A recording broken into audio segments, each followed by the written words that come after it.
Para nosotros es un gusto contar con Julián Lichman, que es experto en liderazgo, responsable de los programas de formación en liderazgo en la consultora Inguville, Nelson y Asociados. Es director académico del programa Desafíos del Liderazgo de la Universidad de San Andrés, licenciado en Sociología de la Universidad de Buenos Aires, con maestría en Educación de la Universidad de Bristol. Tiene también formación en el área de Psicología y Counseling. Muchísimas gracias por conectarse y bienvenido, Julián, adelante. Bueno, muchísimas gracias, Andrea. ¿Me escuchan bien? Sí. Excelente. Bueno, un gusto muy grande poder participar y colaborar con el programa de Mujeres Líderes Emergentes del BID. Bienvenidas, participantes y graduadas de este programa. Entiendo que hay personas del Perú, de Argentina, Panamá, Chile y República Dominicana con nosotros. Así que bienvenidas a todas y muchas gracias por esta oportunidad.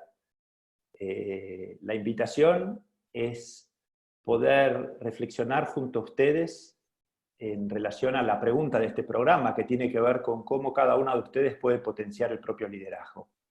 En esta oportunidad el foco va a estar en un aspecto crítico del ejercicio del liderazgo, que tiene que ver la capacidad que cada una de ustedes tiene de poder negociar para lograr acuerdos acorde a sus intereses y los intereses de los equipos que ustedes llevan adelante, y cómo lograr influencia. Entonces, ese es el interrogante y el foco que vamos a prestar atención en esta próxima hora. Como bien me presentó Andrea, yo trabajo en la consultora Inguville, Nelson y Asociados. Tenemos una oficina en Lima, Perú, otra en Buenos Aires, Argentina, donde yo vivo, y también presencia en Chile, en una alianza con otra consultora. En lo personal soy responsable de los programas de liderazgo de la consultora, y participo activamente en procesos de fortalecimiento de equipos de trabajo. Y dentro de esta experiencia laboral estamos con una iniciativa que tiene que ver justamente con el foco de este programa, que es el de potenciar el liderazgo de las mujeres y facilitar que puedan acceder a puestos de dirección cuando así lo desean. Como ustedes bien han analizado a lo largo de este programa, existen restricciones que llevan hoy en día a las brechas existentes de género y al acceso todavía bastante minoritario de las mujeres que quieren ejercer el liderazgo en los puestos de alta dirección. Se habla con frecuencia del techo de cristal y del piso pegajoso. Techo de cristal en cuanto a las restricciones socioculturales que hacen que haya una notable, marcada minoría de las mujeres que quieren ejercer el liderazgo en posiciones de alta dirección. Yo esto lo compruebo, es muy interesante cuando participo de programas de formación en mandos medios, gran presencia de mujeres, población gerencial, menor presencia de mujeres, población de directores, y ahí muchas veces brillan por la ausencia, digamos, en las distintas experiencias que he tenido de participar tanto en organizaciones de gobierno como del sector privado. También confirmamos una brecha salarial en Latinoamérica en este sentido, y esto, cuando hablamos del techo de cristal, hablamos de distintos factores del contexto cultural, como sesgos inconscientes en las personas que toman decisiones de contratación, decisiones de promoción, tema que ustedes ya han visto en este programa. Ahora, más allá de reconocer el techo de cristal, se habla de qué podemos hacer desde el punto de vista del piso pegajoso, es decir, la restricción interna que cada uno de ustedes puede tener en cuanto a poder potenciarse hacia posiciones de liderazgo que quieren ocupar y ejercer. Cómo pueden potenciar el propio desarrollo profesional. Muy interesante cómo este desafío de gestionar el piso pegajoso está analizado en el libro de Rebecca Schambach, y es en esta línea que nosotros vamos a trabajar en este webinario. Por eso yo quería proponerles dos objetivos, y me gustaría que tengamos un enfoque sumamente práctico. El primero es que durante esta hora que compartamos, cada una de ustedes pueda identificar oportunidades concretas de mejora en la manera habitual que tienen de preparar y de conducir conversaciones de influencia y procesos de negociación. Es decir, que a lo largo de esta reflexión ustedes puedan decir, bueno, aquí hay una oportunidad muy concreta de algo que me gustaría hacer diferente, que me gustaría empezar a hacer, que me gustaría cambiar, que me gustaría reforzar, o sea, una oportunidad de mejora concreta en cómo ustedes preparan y conducen sus conversaciones de influencia y negociaciones. Y luego me gustaría presentarles algunas herramientas y metodologías, probablemente algunas ya sean conocidas por algunas de ustedes, otras no, pero aquí es donde les pido que vayan tomando nota de aquello que tiene sentido para cada una de ustedes, pensando en las próximas 3 semanas. Yo tengo una premisa para toda experiencia de trabajo que realizo, y es la de poder pensar en la aplicación práctica, en realmente agregar valor, en que esta charla que compartamos no sea solamente compartir buenas intenciones y conceptos, sino que cada uno de ustedes pueda proponerse para las próximas 3 semanas alguna acción que para ustedes represente salir de la zona de confort. Cuando hablamos de zona de confort, hablamos de la manera de actuar habitual, aquello que hacemos habitualmente, porque estamos acostumbrados a hacer. No necesariamente la zona de confort es cómoda. Muchas veces estamos muy incómodos en la zona de confort. A veces yo me encuentro contestando un correo electrónico a las 11 de la noche, por ejemplo, y creo que no estoy cómodo al hacerlo cuando es un correo de trabajo, y tal vez hablo de la zona de confort cuando hago eso, porque tiene que ver con mi dificultad de delegar, con mi dificultad de decir que no, con mi dificultad de planificar. Entonces, cuando hablamos de salir de la zona de confort y entrar en la zona de expansión, me refiero a poder hacer algo que vaya más allá de lo habitual. Algún aprendizaje que para ustedes represente un cambio, una mejora, algo que las desafíe en cuanto a lo que hacen habitualmente. ¿Por qué digo esto? Para invitarlas a que puedan relacionar todo lo que conversemos a partir de ahora con alguna cuestión práctica que ustedes quieran llevar adelante en los próximos 15, 20 días. Entonces, esta es la propuesta que les quiero proponer, y les pido que vayan tomando nota sobre qué les gustaría hacer más o diferente en los próximos 15 o 20 días. Aclarado este punto, me gustaría ahora sí entrar en las 2 palabras críticas de esta presentación. Una es influencia. Cuando hablamos de influencia, hablamos de hacer que las cosas sucedan. Hacer que las cosas sucedan a través de otras personas. Es la palabra crítica del liderazgo, ¿no? Cada una de ustedes ocupan distintos roles en la vida, y entre ellos ocupa, por lo que entiendo, un rol de conducción en alguna organización donde ustedes se desempeñan. Y son responsables de lograr resultados que tienen que ver con el propósito de la organización, hacer que las cosas ocurran a través de otros, asignando objetivos, dando feedback, resolviendo conflictos, ayudando a que la gente pueda hacer lo que tienen que hacer. Por otro lado, logrando resultados que tienen que ver con el clima de trabajo, en donde ustedes son responsables de hacer que las cosas sucedan y que el clima de trabajo sea de determinada manera y no de otra. Por otro lado, también de lograr que la gente se desarrolle, no solo lograr resultados de hoy, sino también crear capacidades para lograr resultados del futuro. Y al mismo tiempo, lograr que la realidad organizacional que depende de ustedes esté en coherencia con ciertos valores. Por eso hablamos de una dimensión de resultados, de clima, de desarrollo y de ética, cuando hablamos de la responsabilidad del liderazgo de alguien que ocupa un rol de conducción como ustedes. En ese sentido, a la hora de ejercer esta responsabilidad, el reto de lograr influencia es fundamental.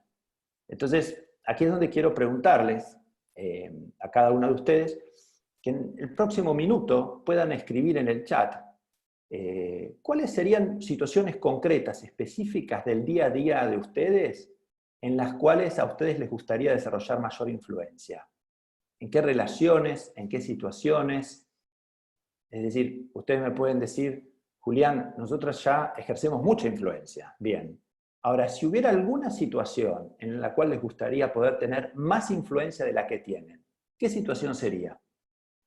Entonces, voy a dar un minuto de tiempo para leer comentarios en el chat, por favor.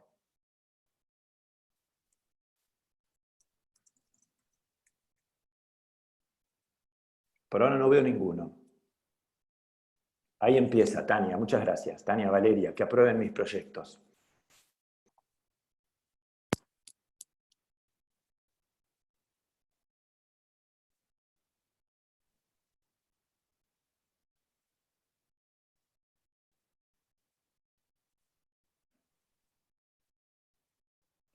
poder motivar más al equipo, dice Laura.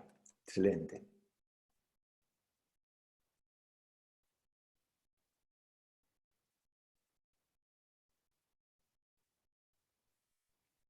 Ok, presento muchos, me aprueban 2.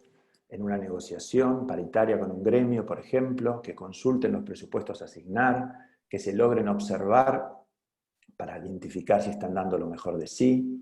Cuando trabajas con una generación millennial, en propuesta de innovaciones en seguridad alimentaria en el Estado peruano, expresar más claramente mi posición en reuniones de equipo, tener una actitud más de influencia que pasiva en las reuniones de trabajo. Por lo general tomo una posición de sobrellevar y buscar consenso en vez de tratar de influenciar mi posición.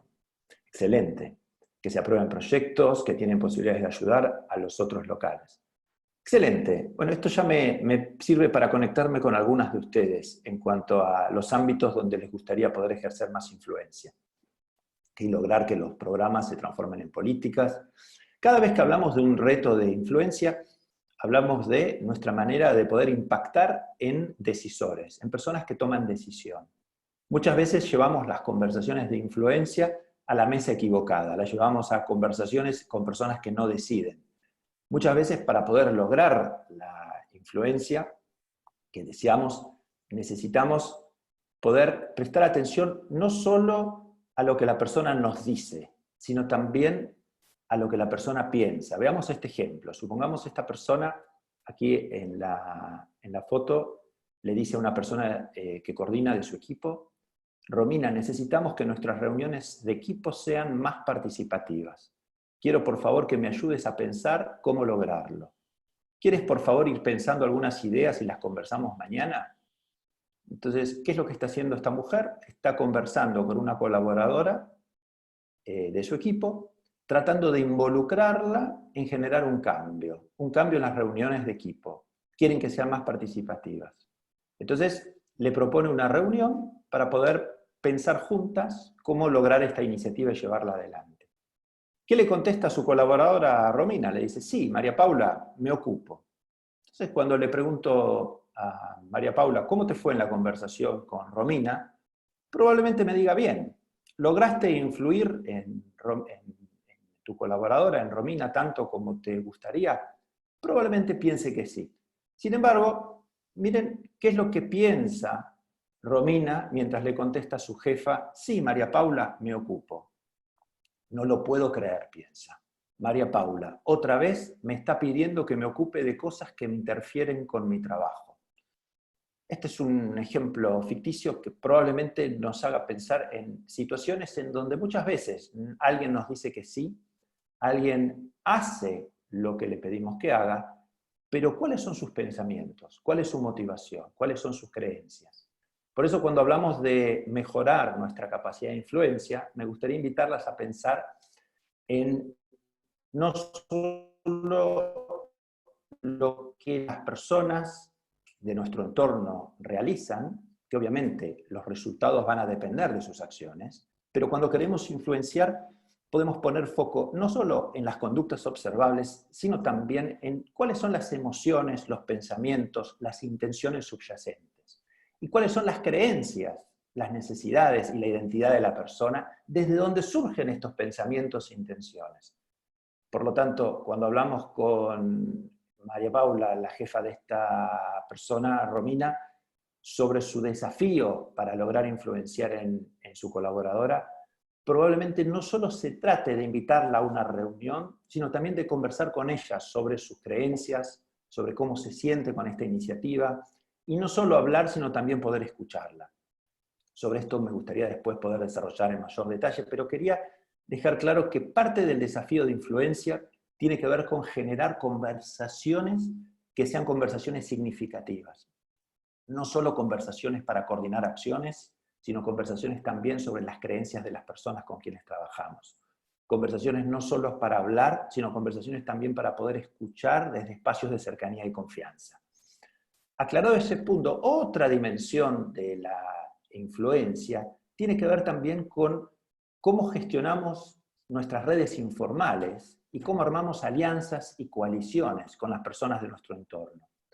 Aquí se ve, por ejemplo, en la pantalla podrán ver el organigrama de un área organizacional de una empresa de energía, en donde existe un puesto de vicepresidente, existen puestos gerenciales y después existen jefaturas y analistas que reportan a los gerentes. Eso es el organigrama. Ahora, cuando le preguntamos a las personas que ocupan estos puestos, ¿a quiénes consultas cuando necesitas tomar una decisión importante? ¿En qué personas confías para compartir tus problemas y dificultades y recibir apoyo? Uno puede ver que se generan personas que son más consultadas que otras. Por ejemplo, podemos ver el caso de Mitchell, que es una persona, el apellido de una persona que es muy consultada por otros. Sin embargo, en el organigrama es una persona que no ocupa un lugar de mucha jerarquía. Y eso contrasta con el rol de Milavec, que es un gerente de alto rango, de mucha jerarquía, pero que cuando vemos a quién consulta a la hora de tomar decisiones y quién lo consulta a él, nos damos cuenta que solamente es consultado por las personas que le reportan y solamente él consulta a las personas que le reportan. Es decir, es como se dice, un experto desconectado. Entonces, cuando pensamos en apalancar nuestra capacidad de influencia, es muy interesante poder ver, por un lado, cómo preparamos y manejamos conversaciones, y por otro lado también cómo gestionamos nuestras redes y nuestras alianzas informales para lograr que las cosas sucedan y que nuestra voz y opinión pueda influenciar en los tomadores de decisión. Aclarado este punto, la otra palabra crítica que nos convoca, además de influencia, es negociación. ¿Cómo negociamos? ¿Cómo conversamos con otras personas para lograr acuerdos? Aquí quería agradecerles, me llegaron varias preguntas de ustedes en relación a este tema. Voy a leerlas y después referirme a algunos temas que yo creo que van a servir para contestar parte de las mismas. O sea que si me dedicara a contestar cada una de estas preguntas en profundidad, no nos alcanzaría el tiempo. Pero sí me gustaría poder referirme a algún aspecto que tenga que ver con estas preguntas. La primera es, ¿existe diferencia entre la negociación o influencia del género femenino versus la del género masculino en temas laborales? ¿Cuál es la mejor manera de negociar un contrato de trabajo? ¿Cuál es la mejor posición que una mujer puede tomar en situaciones de negociación con personas que no dan espacios para desarrollar los argumentos? ¿Es mejor callarse antes que reclamar? ¿Cómo saber si has logrado una buena negociación? ¿Qué técnica de negociación se puede usar para llegar a un acuerdo con la otra parte sin entrar en conflicto? ¿Es posible ejercer un nivel de influencia en una negociación en el que una de las partes adopta una posición intransigente y hostil? ¿Cómo abordar una negociación? Pasos a seguir para un buen resultado. ¿Cómo influenciar en personas mayores que uno? ¿Cuál es la manera que recomendarías para plantear un aumento salarial? Entonces, primero quería agradecerles por las preguntas y luego comentarles que voy a referirme a partir de ahora a algunas ideas, conceptos, metodologías que yo creo que pueden servir para contestar, aunque sea en parte, cada una de las preguntas realizadas. Al final, como adelantó Andrea, vamos a abrir un espacio también de 15 minutos para que ustedes puedan compartir dudas, si las tuvieran, y otras preguntas o comentarios si también quisieran compartirlas. Bueno, gracias por la atención. Esto, digamos, no ha sido más que una humilde presentación. Ahora sí me gustaría poder profundizar sobre algunos temas vinculados a la influencia y la negociación, e invitarlas una vez más a que piensen en las próximas 3 semanas. ¿Qué quieren hacer en las próximas 3 semanas que para ustedes represente salir de la propia zona de confort, realizar algo que para ustedes represente una mejora? Entonces, ¿cómo fortalezco mi poder de negociación? Me gustaría ahora que podamos pensar en esa pregunta. No sé si han leído, es un interesante desarrollo de Linda Babcock y Sarah Laschever en una obra llamada Las mujeres no piden, que tiene que ver con la pregunta que algunas de ustedes hacían en cuanto a si hay una diferencia entre cómo negocian las mujeres y cómo negocian los hombres. Estas autoras sugieren que sí, y esto es producto de una investigación que realizaron con mujeres que terminaban un programa de maestría en negocios y analizaban cuál era el salario que recibían en su primer empleo después de completar el MBA. y veían que en promedio los salarios que recibían las mujeres eran un 7,6% menor al que recibían sus compañeros varones que mostraban tener la misma capacidad durante el MBA. Cuando analizaban qué había por detrás de esta diferencia salarial, veían que solamente un 7% de las mujeres que intentaban negociar, mejor dicho, solamente un 7% de las mujeres que recibían una primera oferta de empleo intentaban negociar un salario más alto que la primera oferta que recibían. Es decir, les decían, esta es la oferta salarial, y el 93% de las mujeres lo aceptaban. Solo el 7% pedían, al menos intentaban, lograr una mejor oferta para poder tener un ingreso superior. Mientras que era el 57% de los hombres que hacían este pedido. Entonces es interesante que había aquí una diferencia significativa. Ahora, una vez que hombres y mujeres pedían un aumento, no había diferencia en el éxito que lograban. O sea, los hombres y las mujeres lograban el mismo porcentaje del éxito. Entonces la pregunta es ¿por qué, que se hacen estas autoras, es por qué a las mujeres nos cuesta pedir? La sugerencia es que muchas veces tienden a estar agradecidas con lo que reciben y a pensar que ya se van a dar cuenta de lo buena que soy, ya se van a dar cuenta de lo duro que trabajo, los hechos van a hablar más que las palabras, no necesito ahora pedir algo porque mis acciones van a demostrar que yo me lo merezco. Eso, según las autoras, es parte de las creencias que tendían a estar en mujeres más frecuentemente que en hombres y que hacían que muchas veces perdieran influencia.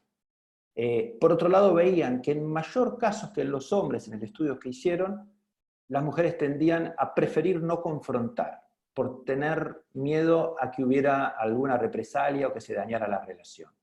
Entonces, estos factores llevan a que haya menos posibilidad de éxito a la hora de lograr que las cosas sucedan cuando postergan la posibilidad de pedir.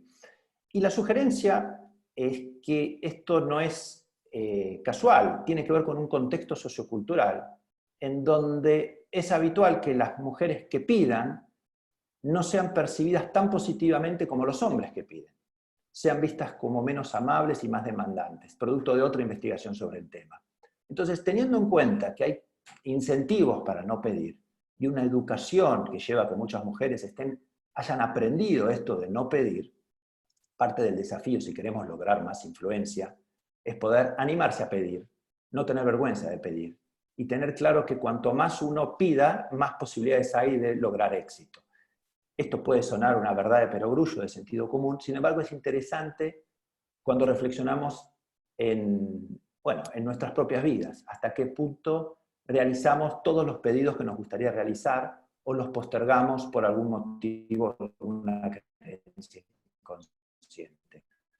Otro estudio interesante que muestra la diferencia entre hombres y mujeres a la hora de negociar tiene que ver con este de las autoras Bowles, Babcock y McGinn del 2006, que muestra que los hombres y mujeres no son muy diferentes en cuanto a la efectividad de los resultados que obtienen cuando negocian para sí mismos.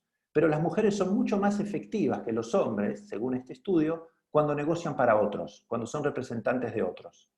En ese sentido, la sugerencia, la implicancia práctica de esto para ustedes es reflexionar, bueno, cuando van a una negociación, pensar que no solo están negociando para ustedes, sino que están negociando para el equipo, para la organización, para su familia, para su grupo de pertenencia, etc., ¿no? Porque la evidencia muestra que, en general, tiende a haber mayor efectividad en las mujeres cuando negocian para otros que para sí mismas. Ustedes me dirán que esto les hace sentido o no, eso va a depender de cada uno de ustedes. Pero no quería dejar de compartirles estas ideas que responden a una de las preguntas que ustedes hicieron en cuanto a si hay diferencia en cuanto a cómo negocian las mujeres y cómo negocian los hombres. Ahora, a la hora de pensar en cómo reforzar el propio poder de negociación, me gustaría también presentarles algunos elementos fundamentales en cuanto a qué tengo que tener en cuenta a la hora de preparar una negociación y a la hora de llevarla adelante. Por un lado, no siempre negociamos. hay veces que nosotros no necesitamos negociar. Nosotros negociamos cuando tenemos una diferencia con otra persona y cuando dependemos de la otra persona, o cuando la otra persona depende de nosotros. Es decir, yo negocio con mi vecino cuando escucho la música de su casa a las 2 de la mañana, porque hay una diferencia. Él a esa hora quiere escuchar música y yo quiero dormir.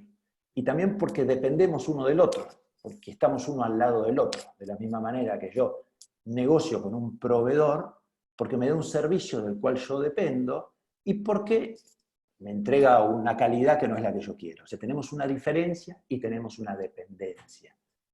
Por otro lado, cuando negociamos, obviamente, negociamos para lograr resultados, pero al mismo tiempo que logramos un resultado, logramos una relación. Entonces, nosotros hay negociaciones que las tenemos con personas con quienes queremos cuidar la relación, porque tenemos una relación de largo plazo, y hay veces que negociamos con personas con las cuales no es tan importante cuidar la relación porque es más una negociación circunstancial de corto plazo. Teniendo esto en cuenta, me gustaría presentarles un ejemplo para poder presentar algunos elementos e invitarlas a identificar estos elementos en alguna negociación que sea relevante para ustedes.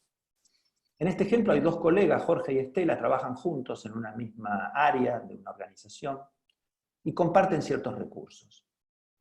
Vamos a suponer que están preocupados porque hay varias personas de licencia y tienen una carga de trabajo importante y poca gente en el equipo.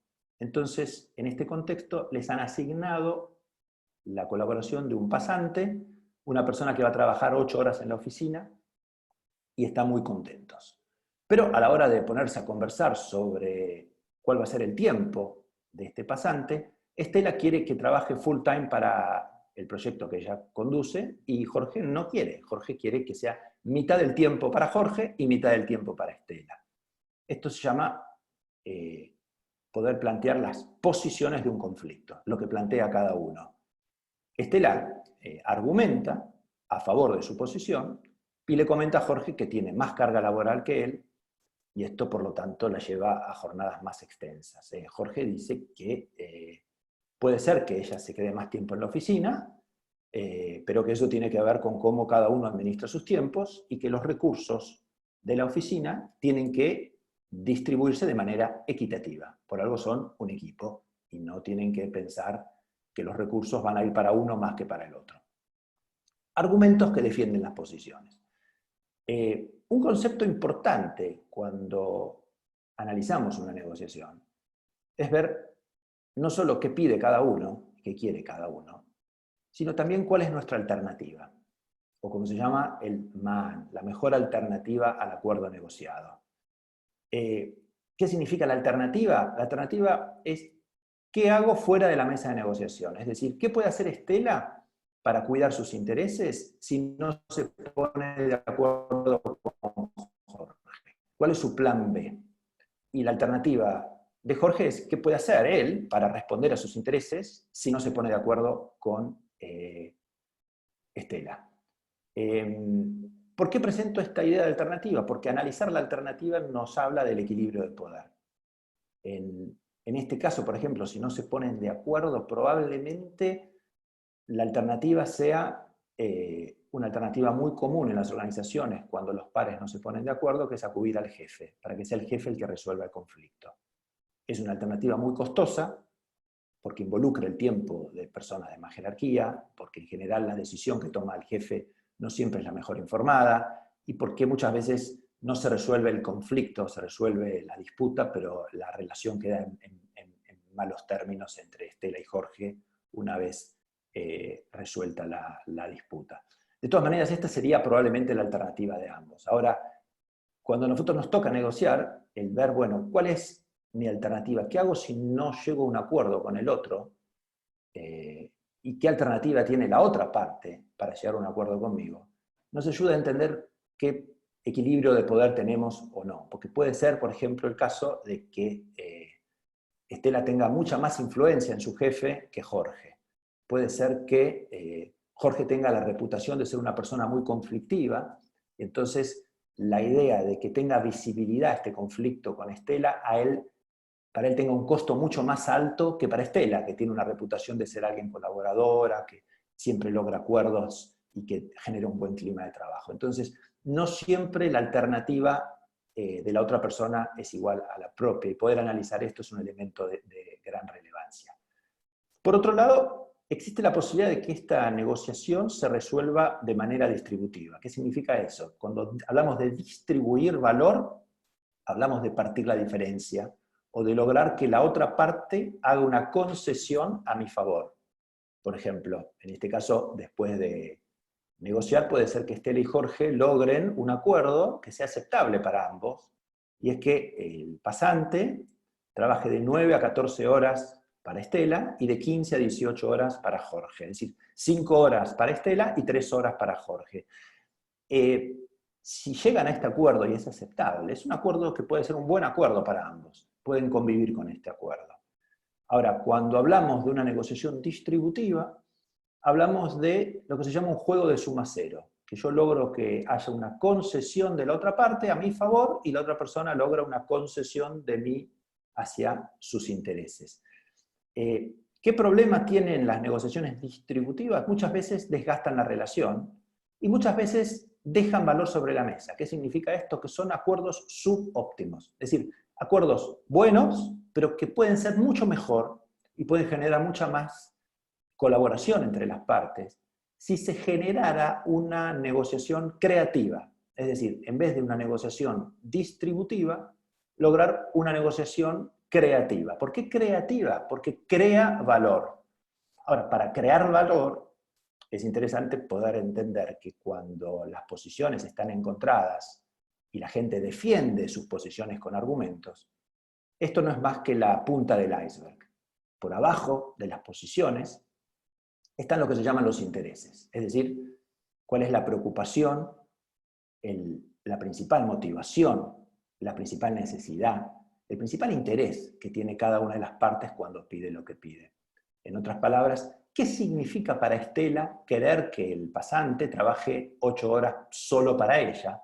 ¿Y qué significa para Jorge poder oponerse a esto y decir, no, Estela, eso es injusto, yo quiero que la persona nueva trabaje también para mí?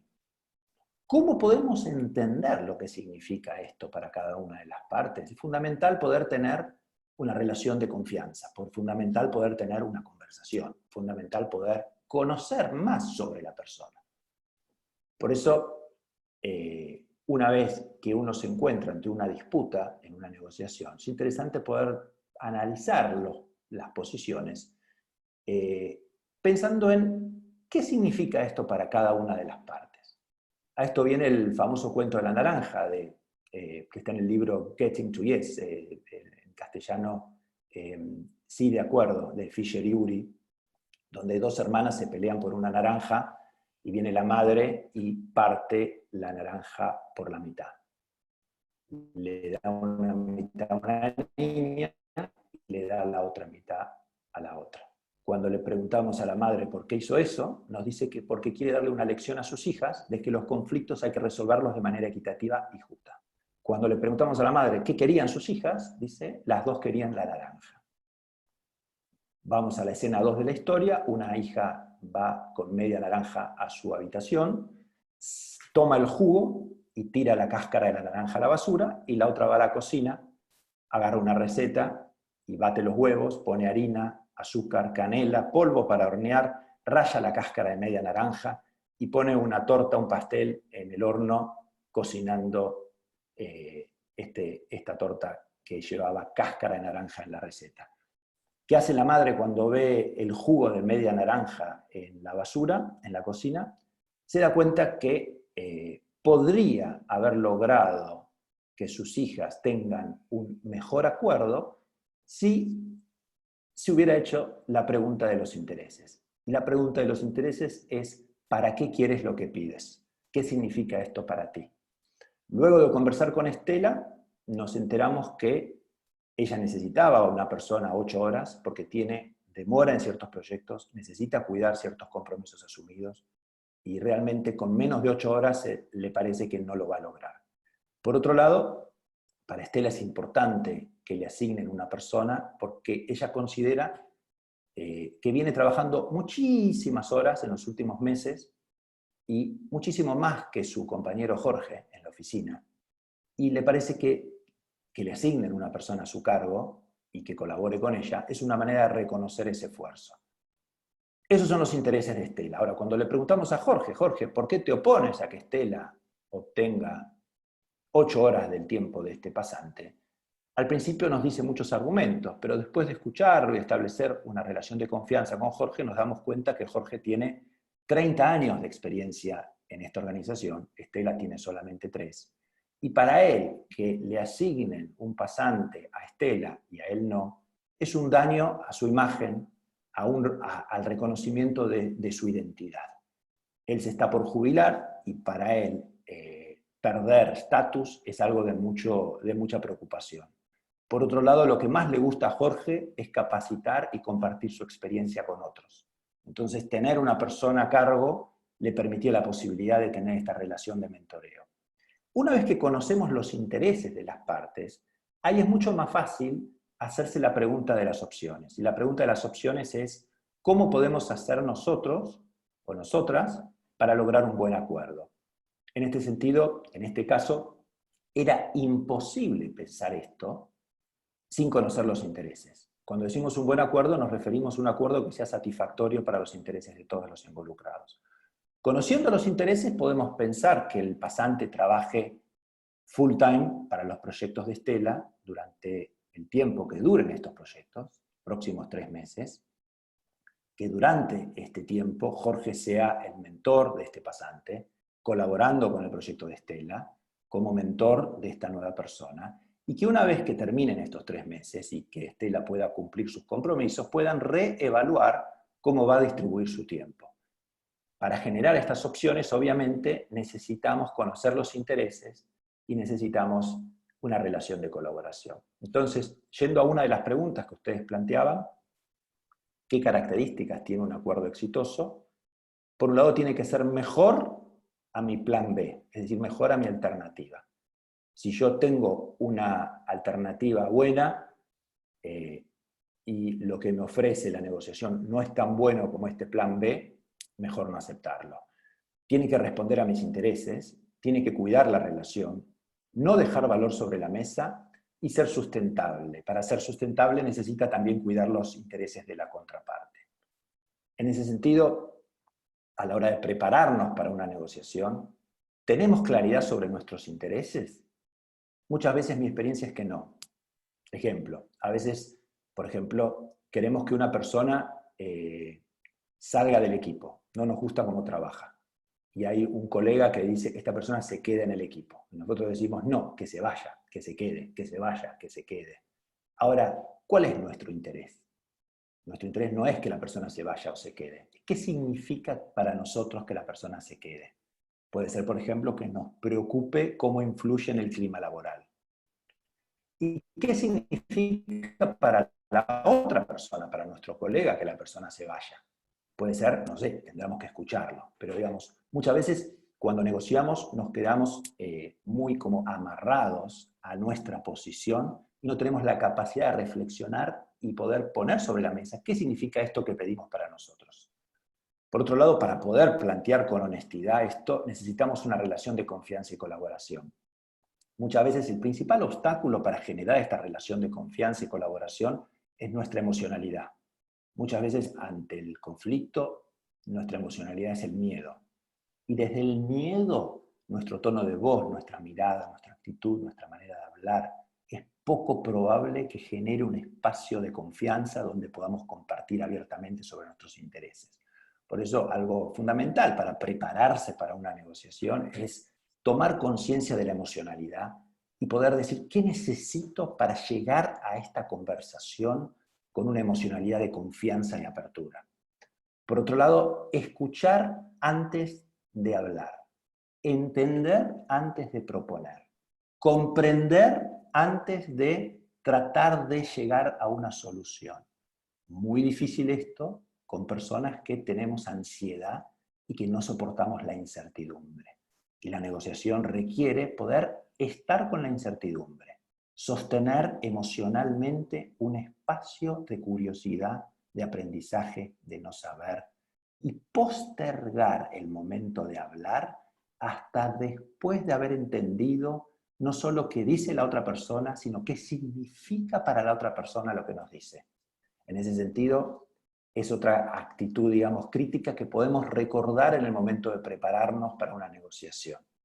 Por otro lado, averiguar sobre los intereses de la contraparte no solo lo hacemos al hacer preguntas y escuchar, sino que muchas veces también lo logramos cuando averiguamos previamente, cuando nos conectamos con personas que tienen llegada a la persona con quien queremos negociar. Y finalmente, y no menos importante, más que llevar una propuesta resuelta, poder involucrar a la contraparte en la generación de la misma. Algunos principios que les dejo para que ustedes evalúen si son de utilidad en el momento de prepararse para sus negociaciones. Aclarado este punto, me gustaría ahora presentarles dos habilidades, herramientas, con un foco más práctico, vinculado a cómo ustedes se manejan en las conversaciones de influencia y negociaciones cotidianas. La primera tiene que ver con esta pregunta, que es una pregunta que por lo que entiendo ustedes ya se han planteado en el desarrollo de este programa, y es cómo identificar y desafiar creencias que limitan mi poder, que limitan mi influencia, que limitan mi empoderamiento, que limitan mi capacidad de hacer aquello que quiero realizar en el mundo. Cuando tenemos una adversidad, podemos ver muy fácilmente cómo a veces las personas se relacionan con la adversidad de una manera o de otra. Por ejemplo, una niña que rompe un jarrón, probablemente lo primero que diga es, se rompió. La niña crece y tiene su primera relación amorosa, y cuando no funciona y su novio la deja, según ella, le preguntamos, ¿qué pasó? Mi novio me ha dejado. Y cuando la niña crece y tiene una primera experiencia laboral, la vemos preocupada y le decimos, ¿qué pasó? Mi jefa me pone objetivos que son imposibles de cumplir. ¿Qué tienen en común estas tres historias? Se rompió, me dejó, me ponen objetivos que son imposibles de cumplir. Las tres cosas son ciertas, sin embargo, no ponen foco, en ninguno de los casos, a la influencia que la persona tuvo en que el jarrón se rompa, que la relación amorosa no funcione y que tenga dificultad de ponerle límites a su jefa o poder conversar con ella acerca de su dificultad para lograr el objetivo que le propone. Cuando nos relacionamos a adversidades desde una explicación que nos deja fuera de la influencia, muchas veces lo que logramos es quejarnos, lo que logramos es compartir nuestra preocupación, pero no tendemos a generar alguna conversación que permita que las cosas cambien. Esto lo podemos pensar a nivel personal y podemos también pensarlo a nivel equipo. Muchas veces nos toca trabajar en un equipo en donde cuando hay un obstáculo, una adversidad, algo que no funciona, las conversaciones tienden a estar en variables que no dependen del equipo. Y hay veces que nos toca trabajar en otros equipos en donde hay conversaciones de queja, de protesta, de preocupación, pero la mayoría de las conversaciones, cuando las cosas no salen como queremos, tienden a estar en qué podemos hacer, qué es lo que podemos cambiar de la manera de manejar, quién decide sobre esto, cómo podemos hablar con esta persona, si nosotros no influimos, quién influye en esta persona, qué podemos aprender de esta situación. Es decir, conversaciones que tienden a estar en el área de influencia. Yo lo que quería ahora brevemente es invitarlas a pensar desde un lugar de liderazgo, cómo nosotros podemos influir en personas que tienden a victimizarse, que tienden a quejarse, que tienden a ponerse en un lugar de poco poder. Y para eso quería invitarlas a poder pensar en el poder de las preguntas. Hay preguntas que permiten que la persona que está en una actitud de victimización pueda sentirse contenida, sentirse escuchada, sentirse tenida en cuenta. Y hay preguntas que ayudan a que la persona pueda sentirse desafiada y pueda cambiar su manera de pensar en relación al obstáculo que se encuentra. Entonces veamos preguntas que permiten obtener información, qué es lo que te preocupa, qué es importante para ti, qué significa esta situación para ti. Al escuchar a la persona, muchas veces tenemos el temor de que la persona entienda que le estamos dando la razón. Entonces aquí, importante cuando nosotros trabajamos en las habilidades de liderazgo, en los programas de formación, ver qué creencias tenemos que a veces nos dificultan escuchar. Una es que escuchar es darle la razón a la otra persona, cosa que no es cierto, escuchar no es dar la razón. Nos gusta usar este modelo que muestra cómo muchas veces cuando estamos negociando con otra persona, podemos imaginarnos su cabeza como una pecera llena de agua. El agua es todo lo que impide que la persona nos escuche a nosotros. Las preocupaciones, el diálogo interno, la angustia, todo el pensamiento que tiene la persona hace que cuando hablemos nuestras palabras no sean escuchadas. Entonces, ¿cómo lograr que la persona saque el agua y pueda liberar su capacidad de escucharnos? El agua representa todo lo que impedía que nos escuchara y el pececito representa sus intereses, aquello que es importante para la persona. Por eso acá la idea de que cuando alguien está en una situación cerrada, victimizándose, podamos escuchar para contener a la persona, para entender sus preocupaciones y después poder influenciar en la misma. Algo que también ayuda, además de hacer preguntas de curiosidad, es hacer preguntas para lograr que la persona se sienta comprendida. Por ejemplo, parafraseando, resumiendo con nuestras palabras lo que la persona planteó. Es notable cuando trabajamos con población de líderes, cuando vemos a aquellos que tienen la capacidad de contener a las personas del equipo, escuchando sus preocupaciones, logrando que se sientan comprendidas, y aquellas personas que no. Ahora, una vez que nos aseguramos que la persona se sienta comprendida, nos aseguramos que lo que la persona quiere sea ordenado, podemos también influenciar en su capacidad de pensar, en su atención, en sus pensamientos, también a través de preguntas. Preguntas para influir. Entonces, ¿cuáles son estas preguntas? Aquí tenemos a la izquierda, por ejemplo, preguntas que no ayudan a empoderar a alguien. ¿Qué pasó? ¿Qué hiciste? ¿Por qué no funcionó? ¿Qué tendrían que hacer los demás diferente? Y otras preguntas que ponen la responsabilidad en la persona. ¿Cuál fue tu desafío? ¿Qué podrías hacer a partir de ahora para obtener resultados diferentes? ¿Con quiénes te serviría conversar? Preguntas que devuelven la responsabilidad a la persona. Entonces, en resumen, a la hora de pensar en la influencia, quería invitarlas a reflexionar sobre cuánto integran en sus conversaciones de influencia el uso de preguntas. Preguntas para obtener información, preguntas para que la persona se sienta comprendida y preguntas para que la persona pueda cambiar su foco de atención y pensamientos de actitudes de victimización hacia actitudes de más responsabilidad. Aclarado este punto, me gustaría presentar un caso brevemente y otra serie de distinciones y metodologías relacionadas al ejercicio de la influencia. Supongamos, María Eugenia Esteves trabaja en una organización hace ya 15 años, está con muchas ganas de crecer y tener más responsabilidad, y tiene un jefe que no le facilita las cosas. Ella logra una y otra vez poder conversar con su jefe acerca de su expectativa de desarrollo de carrera y le plantea cada vez con más asertividad que quiere tener protagonismo en proyectos y que quiere liderar proyectos de trabajo y hacer menos tareas operativas. Finalmente lo logra y su jefe le asigna un proyecto para ella muy importante que tiene que ver con implementar una metodología de trabajo que tuvo mucho éxito en un área de la organización, el área de sistemas.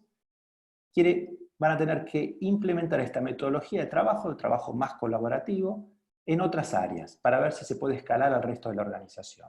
María Eugenia está feliz, es un proyecto que va a tener mucha visibilidad, y se prepara arduamente para llevar a cabo la fase piloto de este proyecto.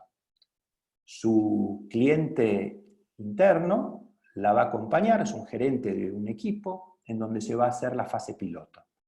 Y cuando faltan 2 semanas para el lanzamiento de la fase piloto, recibe un correo electrónico poco poco afín a sus intereses.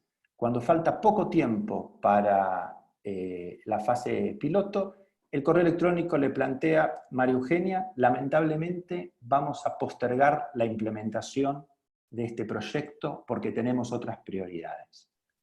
Entonces, María Eugenia está sumamente preocupada, empieza a quejarse, se empieza a victimizar y llama a una colega para contarle su preocupación. Su colega, haciendo uso de las habilidades que nosotros recién estuvimos analizando, la escucha, le responde para que María Eugenia se sienta comprendida y empieza a hacerle preguntas para invitarla a pensar, bueno, ¿qué vas a hacer ahora para influir en José Luis? ¿O estás dispuesta a abandonar el partido? Entonces, a partir de esas preguntas de contención y de desafío, María Eugenia se siente comprendida y se siente preparada para conversar con José Luis. Y esto, José Luis es su cliente interno. Y esto nos lleva a otra pregunta, que es, ¿cómo respondemos cuando la persona con quien vamos a negociar nos expresa un mensaje descalificador, un mensaje agresivo?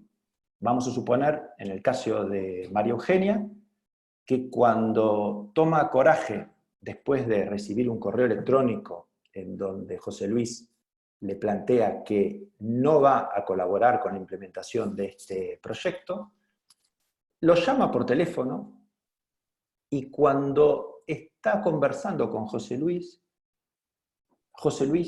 dice algo que para ella es una agresión. Le dice: María Eugenia, discúlpame, pero no tengo tiempo para este tipo de proyectos, como vos sabés bien, hay cosas importantes en este momento que tenemos que atender. Y le corta el teléfono. Ella siente que es una agresión, que ella no se merece, está cansada de que haya personas, en general hombres de cierta edad, que piensan que pueden tratar a otras personas sin respeto, especialmente cuando son personas de menos jerarquía. Y desde esa experiencia se siente muy triste, muy dolida y muy molesta. Entonces ahí nos pregunta, ¿qué le contesto a José Luis ahora? ¿Cómo insisto? ¿Cómo logro tener influencia? Y esto nos lleva a pensar que muchas veces cuando otra persona nos agrede, nos descalifica, tenemos distintos desafíos por delante a la hora de influenciar en esta persona. Pero un desafío tiene que ver con este modelo que plantea 4 maneras diferentes de recibir y de responder a un mensaje agresivo. 2 maneras, representadas por sillas, que son respuestas desde un lugar de desconexión.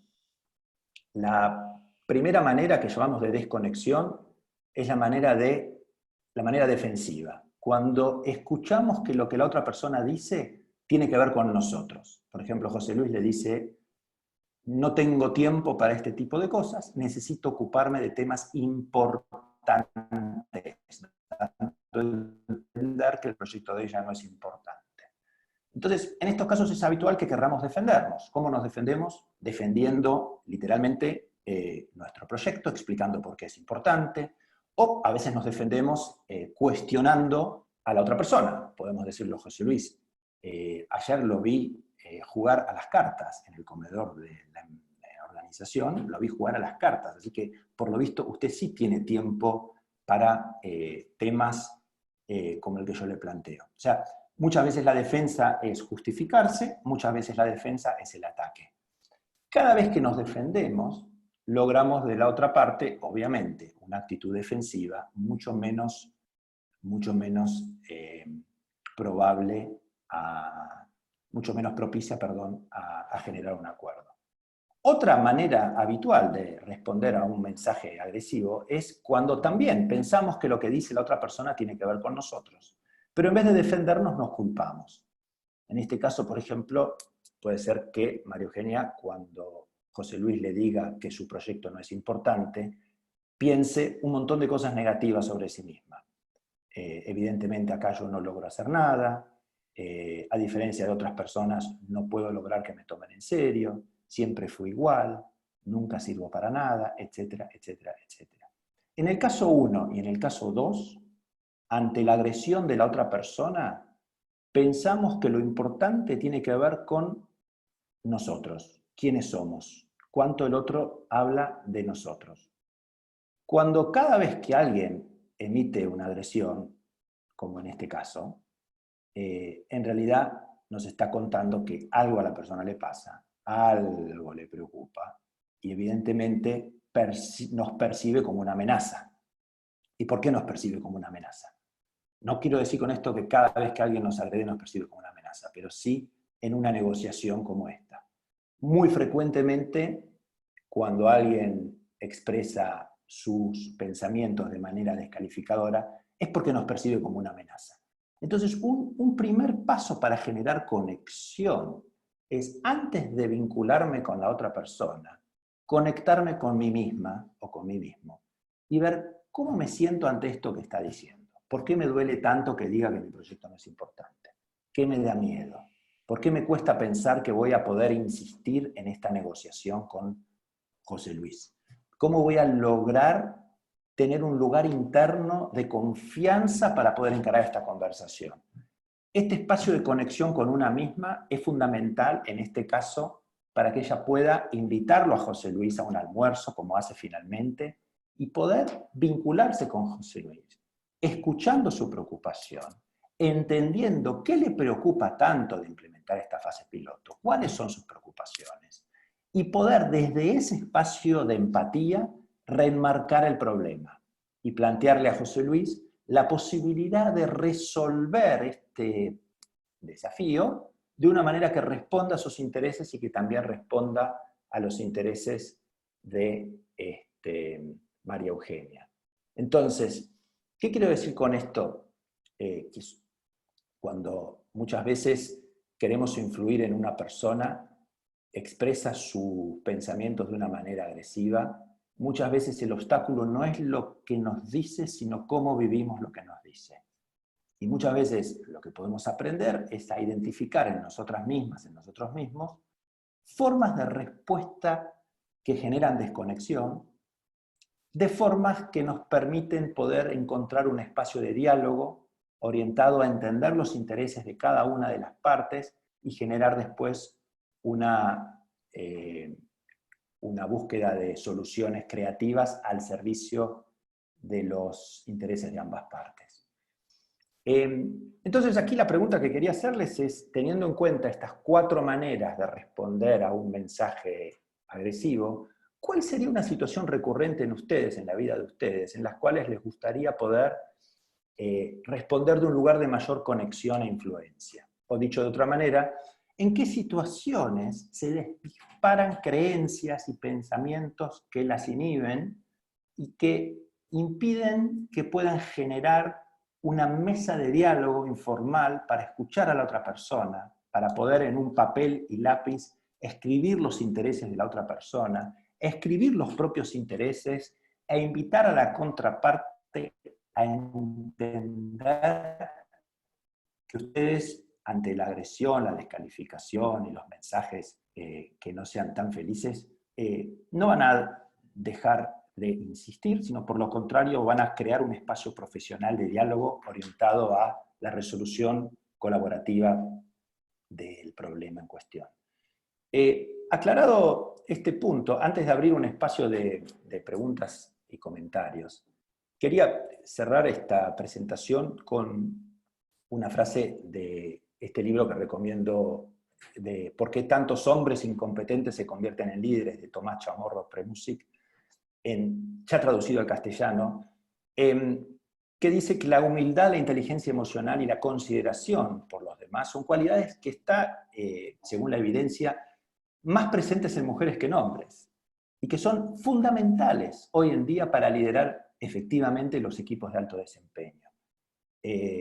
La sugerencia del autor es que, a pesar de que estas características están más presentes en mujeres que en hombres, sigue habiendo más hombres que mujeres en posiciones de alto liderazgo. Y sigue habiendo mujeres que tratan de sobreadaptarse y adquirir las actitudes que muestran hombres que son a veces arrogantes, que se muestran muy seguros de sí mismos, que no reconocen errores, que tratan de ser dueños de la verdad. Todas actitudes que hoy en día van en contra de lo que necesitan los equipos de alto desempeño. Equipos que necesitan un liderazgo participativo, un liderazgo que esté al servicio de generar conversaciones entre talentos diversos, que necesitan poder reconocer errores para poder generar procesos de mejora continua, que necesitan poder estar más al servicio del equipo que lograr que el equipo esté al servicio de uno. Este tipo de liderazgo necesita de estas competencias de humildad, de inteligencia emocional y consideración, necesita de las mujeres. Entonces, como un mensaje de invitación a poder evitar todo tipo de sobreadaptación, respetar el propio estilo, respetar el propio talento y poder prepararse para las negociaciones y las conversaciones de influencia para lograr el máximo impacto posible. Hemos cumplido el tiempo que Andrea me propuso para acompañarlas en esta presentación. Los objetivos tenían que ver con invitarlas a identificar oportunidades de mejora en la manera habitual de preparar y conducir conversaciones de influencia y procesos de negociación, y poder adquirir algunas herramientas y metodologías que resulten de valor, pensando en las próximas 3 semanas, pensando en poner en práctica lo que estuvimos viendo. Entonces, Andrea, ahora te invito a que por favor me ayudes a ordenar las distintas preguntas que se hayan hecho, como para poder dar un espacio de respuesta a las mismas. Perfecto. Muchísimas gracias, Julián, por la excelente presentación. Voy a leer las preguntas que están en el chat. Animamos a las participantes que si tienen alguna pregunta que la escriban. Comenzamos con la pregunta de Carolina Chantril. Dice, pregunta sobre los intereses en la negociación. ¿Cómo hacer la pregunta de cuáles son los intereses? Muchas veces la gente no está dispuesta a abrirse y ser honesto sobre lo que realmente motiva su posición. Sí. ¿Cómo preguntamos y logramos que nos compartan los intereses sin dañar susceptibilidades o logrando que la gente sea más franca? Sí, sí, empiezo por ahí, ¿te parece, Andrea? Sí, sí, claro. Bien, voy a ser breve, después si hay tiempo me extiendo más, porque así hay lugar a más preguntas. Es una excelente pregunta y muchas veces la otra persona no va a compartir sus verdaderos intereses con nosotros, si se los preguntamos. Entonces, definitivamente preguntarle directamente por sus intereses no es una buena idea, salvo que tengamos una relación de mucha confianza. El mejor abordaje en ese sentido es tratar de generar un espacio de más confianza. Y esto lo hacemos muchas veces trabajando en la relación directamente, generando un espacio de encuentro informal, generando un tema que sea importante para la otra persona. Muchas veces la persona está más dispuesta a conversar con nosotros cuando nos vinculamos por algo que sea relevante para ella. A veces hay alguien en común que puede presentarnos, alguien en común que puede generar un almuerzo o un espacio de charla más informal, por un lado. Por otro lado, aprendiendo a practicar la escucha activa. Cuando nosotros escuchamos lo que la persona dice, preguntándole, no, ¿cuáles son tus intereses? Pero sí, cuéntame más qué te preocupa, cuáles son las prioridades para ustedes, qué es lo que más les preocupa en este momento. Resumiendo lo que escuchamos, preguntando después, ¿qué más además de esto? ¿Qué otra preocupación tiene?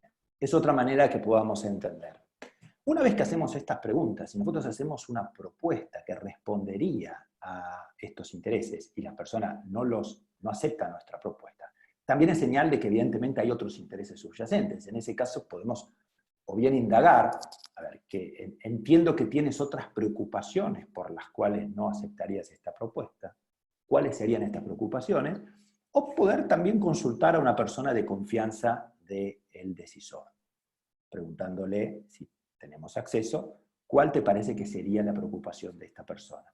Entonces, el resumen, muy buena escucha, buen networking y mejorar la relación, generar un espacio de relación. Es notable cómo la emocionalidad de la confianza que generamos en un encuentro cercano e informal es una emocionalidad que es como un lubricante para la negociación. Muchas veces ponemos aspectos a variables técnicas y no a variables emocionales y vinculares. Entonces, poder estar atento a esto es un tema que me parece relevante en ese sentido. Sí, Andrea, ¿cuál sería una próxima pregunta? Perfecto, Julián. Entonces, hay dos preguntas que son similares, las voy a leer al mismo tiempo. Claro. Laura Paonesa dice, ¿cómo podemos entender mejor cuáles son nuestros intereses? Sí. Y Rocío Rodríguez dice, a la hora de la negociación, ¿siempre conviene hacer explícitos nuestros intereses? Ujú, sí. Sí, en cuanto a la primera, ¿cómo podemos entender mejor nuestros intereses? Es fundamental esa pregunta, porque a veces no lo tenemos claro. Y creo que mejor manera es ser, preguntarnos a ver, ¿qué significa esto para mí? ¿Qué es lo que tiene que ocurrir sin lo cual yo no estoy satisfecho? ¿Y por qué esto es importante para mí? ¿Y para qué quiero lograr esto? Ese tipo de preguntas. Ejemplo, a veces, por ejemplo, una pregunta que ustedes hacían tenía que ver con negociar por un mejor salario, por un mejor ingreso. Ahora, ¿cuál es mi interés cuando quiero negociar un mejor ingreso?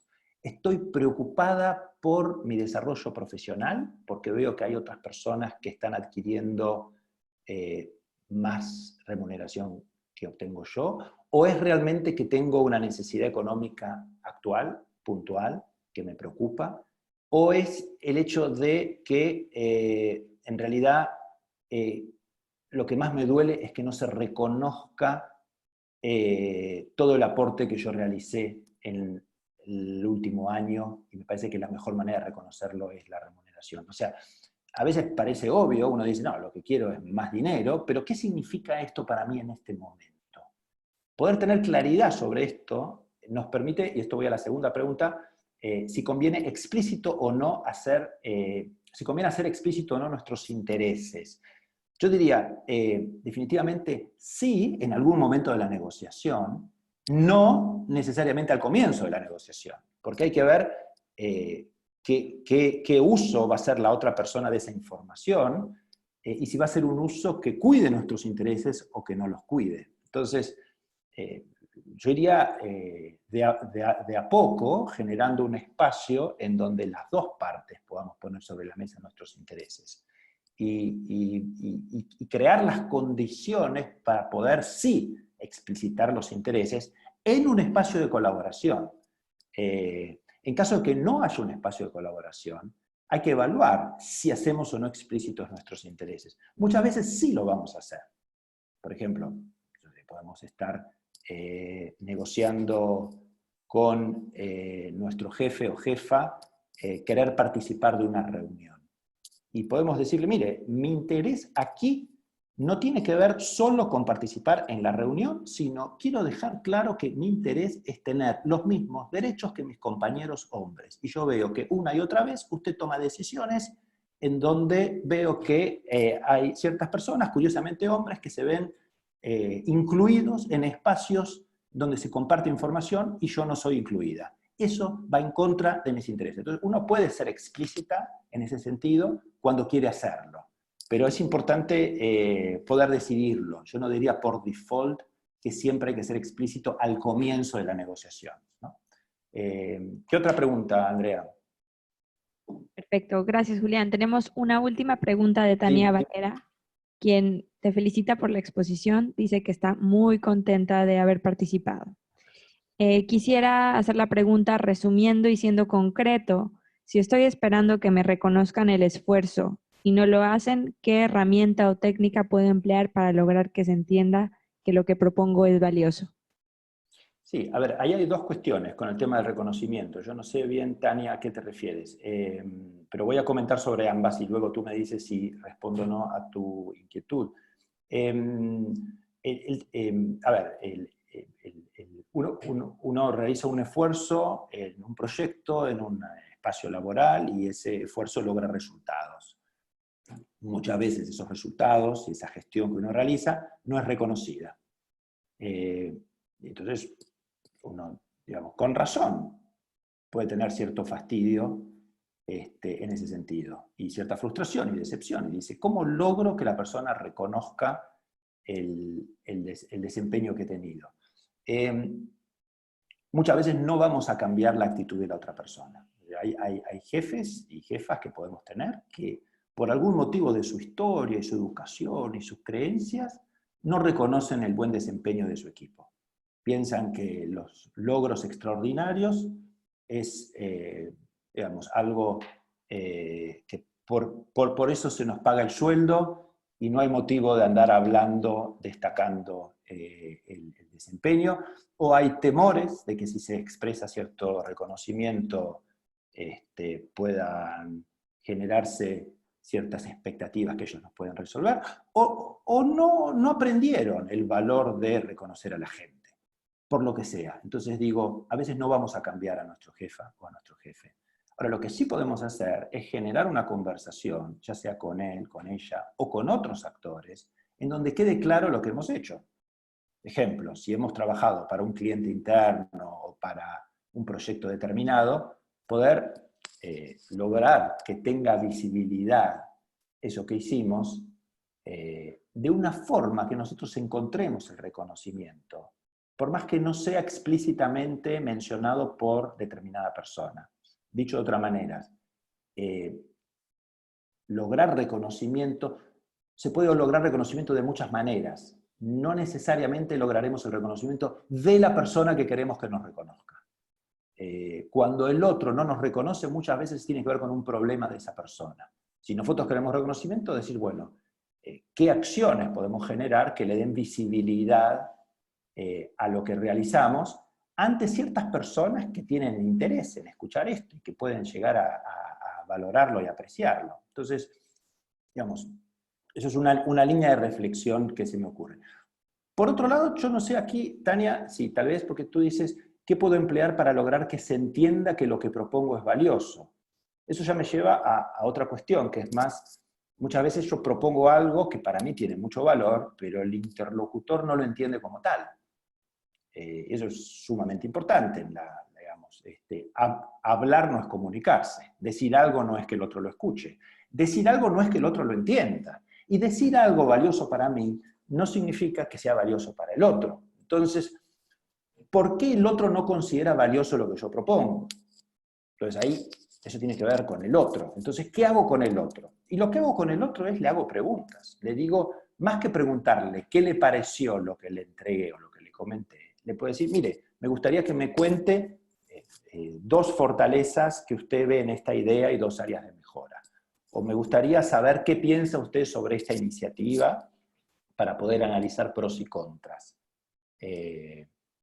O me gustaría, muchas veces lo que sirve con determinadas personalidades es preguntarle a la persona para escuchar su opinión y después presentarle la iniciativa como para que la persona también perciba que participó de la misma.